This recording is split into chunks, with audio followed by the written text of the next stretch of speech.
우리 구주 예수님. 우리 구주 예수님. 한번 더 합니다. 우리 구주 예수님. 우리 구주 예수님. 예수님께서 십자가를 지시기 전 예루살렘 성에 들어가셨습니다. 어느 성에 들어가셨다고요? 예. 그때 수많은 사람들이 예수님을 향해 환호하고 종려나무 가지를 흔들면서 예수님을 환영했습니다. 기억나시죠? 기억나시죠? 예. 그때 예수님은 말이 아닌 이것을 타셨습니다. 당나귀. 네 글자로. 예. 나귀 새끼를 타고 입성하셨습니다. 아니, 설교 시간에 욕하는 것 같아서 욕을 하는 건 아니고 새끼 나귀를 타고 가셨습니다. 자, 예수님 당시 로마의 왕은 나귀 새끼 나귀를 타지 않습니다. 누가 안 탄다고요? 로마의 황제 왕은. 그 이유는 로마의 황제 왕은 세상의 절대 군주이면서 세상을 정복하는 왕이다라고 하는 것을 위풍당당하게 보여주는 상징이 있었다면 이거를 타는 것이었습니다. 무엇을 탑니까? 말을 탑니다.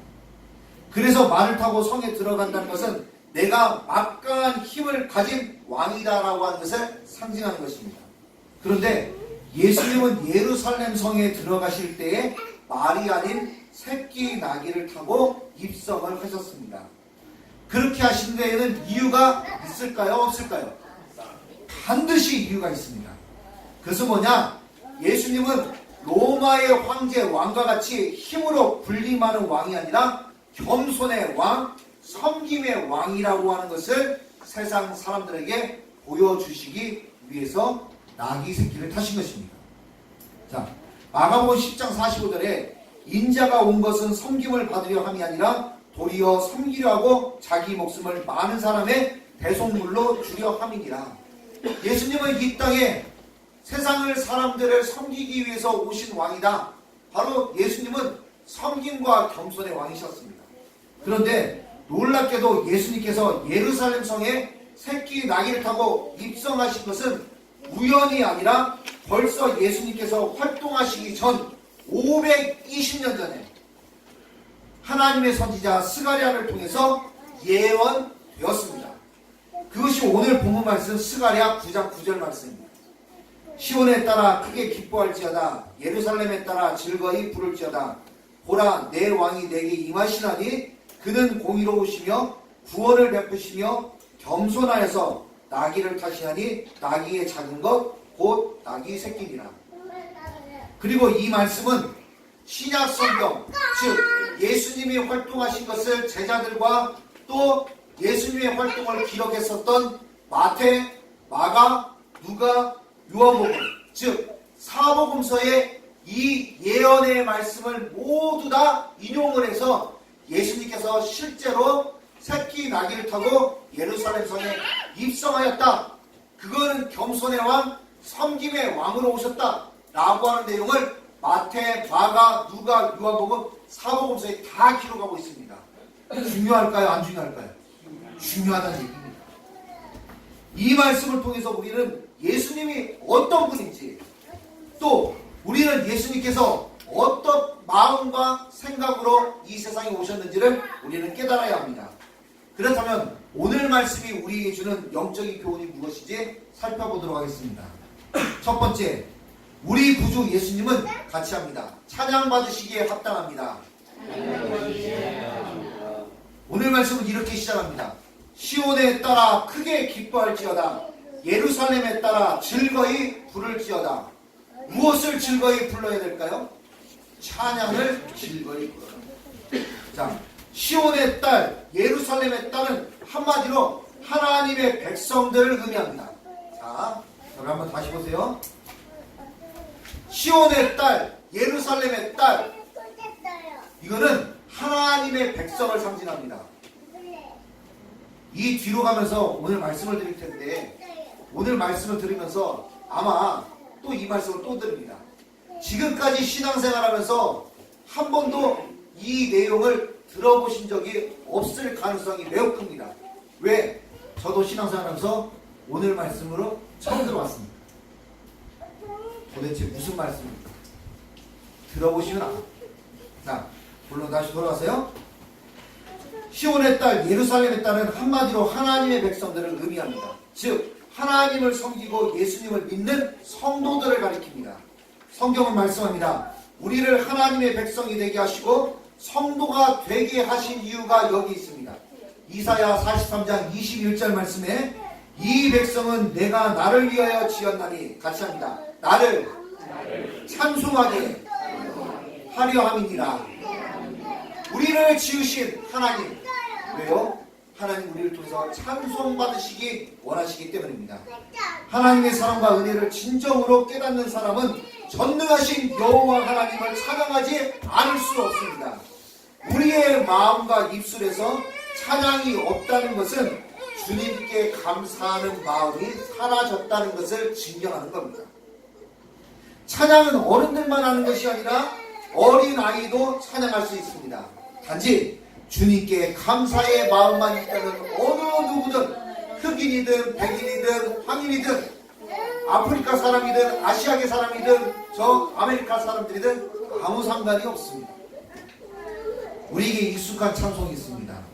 예수로 나의 구주 삼고, 성령과 시작. 성령과 피로써 거듭나니, 됐습니다.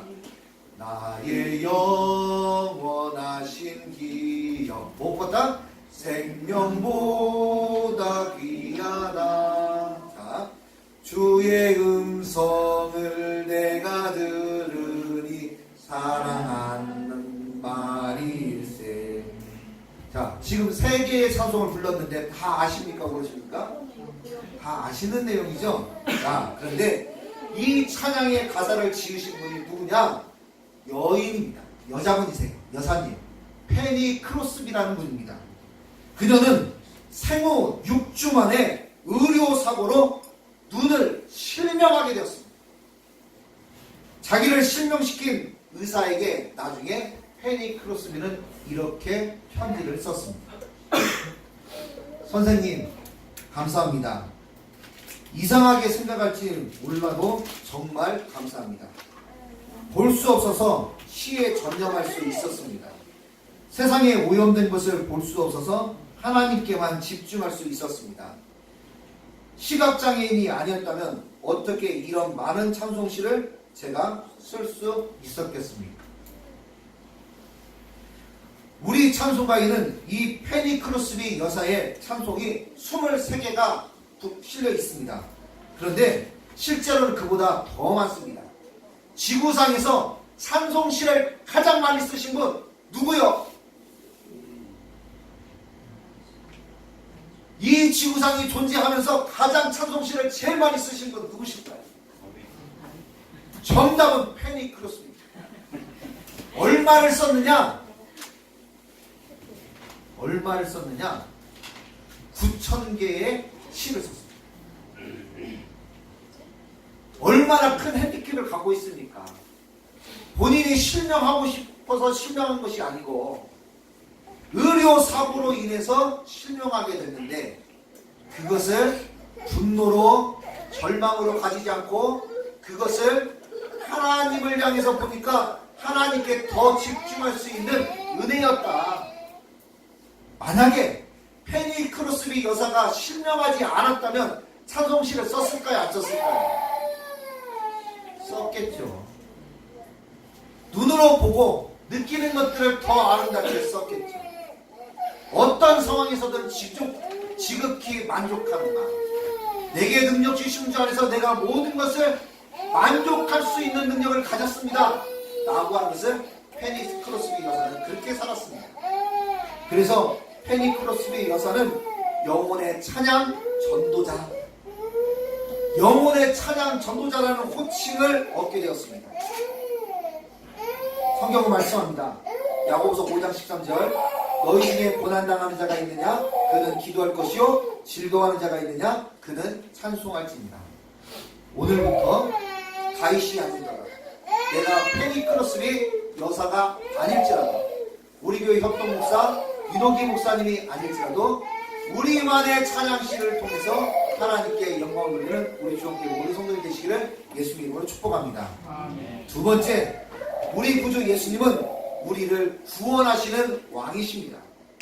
예수님은 우리를 구원하시는 왕이신데 자신의 백성들을 지키시고 보호하시는 왕이십니다. 무엇을 걸고요? 자신의 생명을 걸고. 이런 우리 구주 예수님, 우리 왕 예수님을 누가 찬양을 합니까? 오늘 본문 말씀에 보니 시온의 딸이 예루살렘의 딸에게 찬양을 하라고 말씀하고 있습니다. 왜 시온의 딸과 예루살렘의 딸에게 찬양하라고 말씀하신 걸까요? 여러분은 그 이유를 아십니까?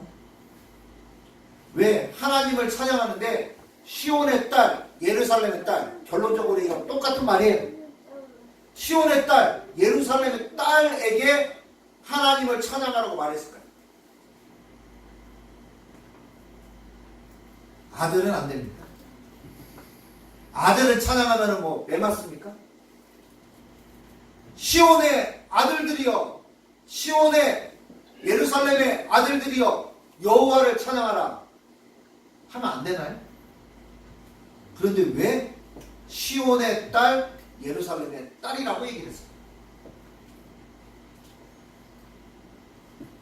오늘은 이 말씀을 풀고 갑니다. 예수님의 아들이 예수님의 아들이기 때문에 이렇게 도전하는 정신이 너무 중요한 거예요. 박수 쳐드려야 됩니다. 도전하는 거예요. 궁금증을 갖고 도전해보는 거예요. 그 해답을 알고 계시는 분 계십니까? 그 해답을 모르니까 지금 예배 드리러 오신 거예요. 설교를 들으시는 거예요. 이 다음에 성경을 읽을 때에 여러분들은 더 수준 있게 이 말씀이 이 얘기구나 라고 깨닫게 되실 겁니다. 자, 말씀을 풀어갑니다. 여자가 남자보다 노래를 잘하기 때문에 이렇게 말씀하셨을까요? 아니겠죠? 여성들이 남성들보다 감성이 더 풍성하기 때문에 딸들에게 찬양하라고 얘기했을까요? 그것도 좀 아닌 것 같아요. 여자들이 남자보다 노래를 더 좋아하기 때문에 그랬을까요? 그것도 아닌 것 같습니다. 우리가 오늘 말씀을 잘 이해하기 위해서는 성경을 잘 배워야 됩니다. 배우지 않고 해석하면 자기 멋대로 해석할 가능성이 많습니다. 실제로 그런 해석들이 정말 많으니까. 성경에서 말씀하신 시온의 딸, 예루살렘의 딸은 무엇을 얘기를 하냐? 사람을 지칭하는 게 아니에요. 사람을 지칭하는 것이 아니라 도시와 그 도시에 딸려있는 마을들을 지칭하는 용어입니다. 성경에서 딸이라는 단어 앞에 아무개의 딸 이렇게 하면 그렇게 얘기할 때는 사람의 딸을 지칭하는 것인데 이 딸 앞에 지명, 도시명이 나오면 이것은 도시와 그에 딸려있는 주변 마을을 가리키는 말입니다. 아닌 것처럼 저를 쳐다보셔서 당황이 됩니다. 들어보세요. 고대 이스라엘 예루살렘은 큰 성벽으로 쌓여 있었고 성벽 바깥에는 불규칙하게 늘어선 마을들이 있었습니다. 성벽 도시를 중심으로 해서 주변 마을들은 긴밀한 관계를 유지하고 살았습니다. 주변 마을에 농산물을 생산하면 그것을 가지고 어디로 들어가겠습니까? 성 안으로 들어가서 장에서 매매를 합니다. 또 만약에 주변 나라에서 전쟁을 일으켜서 우리나라로 지금 침공해 온다 라고 하면 그 마을 사람들, 그 사람들은 어디로 가겠습니까? 그렇죠. 성 안으로 들어가게 됩니다. 중앙의 성벽 도시와 주변 마을은 말 그대로 정치, 경제, 군사적으로 매우 밀접한 관계를 유지하고 이렇게 생활을 합니다. 오늘 말씀의 시온의 딸과 예루살렘의 딸은 여자를 지칭하는 것이 아니라 예루살렘 주변에 살고 있는 힘없고 가난한 사람들을 가리킵니다. 왜? 힘있고 부자인 사람들은 어디 살겠습니까? 성벽이 없는 곳에 살겠습니까? 성벽이 있는 곳에 살겠습니까? 제 질문이 너무 어려웠습니까? 성 안에서 당연히 성 안에서 살죠. 성 안에서는 몇 프로만 사냐? 그 국민의 10%만 삽니다. 세상의 왕은 성 안에 호위대를 중요하게 생각합니다. 세상의 왕은 성 안에서 막대한 세금 내는 부자 상인들이 중요하고요. 세상의 왕은 성을 지키는 군인들이 중요합니다. 세상의 왕은 자신과 성을 축복해주는 제사장을 중요하게 생각합니다. 그러나 우리 구주 예수님은 세상 왕과 다릅니다. 주님은 성 밖에 힘없고 가난한 사람들까지 동일하게 사랑하고 섬기시는 겸손의 왕이시다. 주님은 세상의 가치로 우리를 판단하지 않고 오직 은혜, 오직 믿음으로 우리를 구원하셨습니다. 여러분이 생각하실 때 나는 예루살렘 성벽 안에 사는 그런 사람일까? 아니면 나는 예루살렘의 딸인 주변 마을과 같은 그런 곳에 살고 그런 인생을 사는 사람일까? 어디에 해당된다고 생각하십니까? 세상에서는 예루살렘 성벽 안에 들어가지 못해서 상대적 박탈감과 자괴감을 갖고 사는 사람들이 많이 있습니다. 그러나 우리 구주 예수님은 신실한 왕, 겸손의 왕, 공의의 왕이시기 때문에 그 성벽뿐만 아니라 성벽 주변에 딸려있는 모든 마을의 사람들을 사랑으로 돌보는 그런 성분, 그런 귀한 마음을 가지신 왕이라는 겁니다. 무엇을 통해 알 수 있습니까? 새끼 나귀를 타시는 겸손한 왕이라는 겁니다. 주님은 사람을 외모로 취하지 않으시고 사람 마음의 중심을 보시는 분입니다. 그래서 그분의 눈과 마음은 예루살렘의 딸과 같이 힘없고 가난한 사람, 심령이 가난한 사람을 바라보고 계시고 그들을 도와주십니다. 교회는 이런 주님의 겸손한 마음을 배워서 힘을 가지려고 하기보다는 겸손함으로 있는 말을 족하게 여기고 섬기는 사역을 우리의 믿음의 분량만큼, 우리의 형편만큼 준비된 만큼 그 일들을 감당하는 데 최선을 다해야 할 것입니다. 말씀을 맺겠습니다. 우리 구주 예수님은 찬양받으시기에 합당한 분이시며 또 우리 구주 예수님은 우리를 구원해 주시는 분입니다. 우리 구주 예수님의 사랑과 은혜를 힘입어 승리하는 모든 성도님 되시기를 예수님 이름으로 축복합니다. 기도하겠습니다. 하나님 아버지 고맙고 감사합니다. 저희들을 늘 품어주시고 저희들에게 겸손이 무엇인가를 가르쳐 주시니 감사합니다. 겸손으로 허리를 동이고 하나님의 뜻을 이루는 일에 저희들의 삶이 값지게 쓰이도록 도와주시옵소서. 감사합니다. 예수님 이름으로 기도합니다.